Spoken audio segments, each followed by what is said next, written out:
बरं का भांड बहिण, आता मिक्सरचं भांड बंद हे झालंय त्याच्यामुळे मी दुकानात गेले.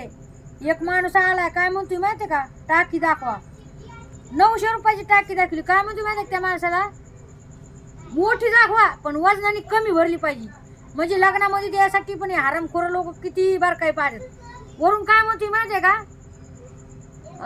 काय म्हणत जाड नका देऊ म्हणी, हा पतली द्या हा. पण थोडी मोठी द्या. हा, आणि 900 रुपयाची टाकी त्याने 800 रुपयामध्ये घेतली. घिस घिस घिस घिस घिस बया, एवढी घिस घिस काढली तुम्हाला काय सांगू भांडण बहिणो. द्या ना जाऊ दे ना. आता मी म्हणलं कसले हरामखोर लोक तर काय म्हणतोय वजनाने बिझनेस. कमी द्या. हा, म्हणजे याचा अर्थ एक विचार करा, जे स्वतःला लय श्रीमंत लोक समजतात का ते सगळे खोटेत, गरीब लोक बरेच. मला 40 रुपये सांगितले त्या माणसाने मिक्सर नीट करायचे, तर मी 40 रुपये देत, 10 रुपये कमी नाही केले. आज समजलं मी याच्यामुळं महागाई. हा, आणि बया कायच मखडायला लागली, थोबडन तीन आणि 10 रुपये. 10 रुपयासाठी तिने घिसघिस केली.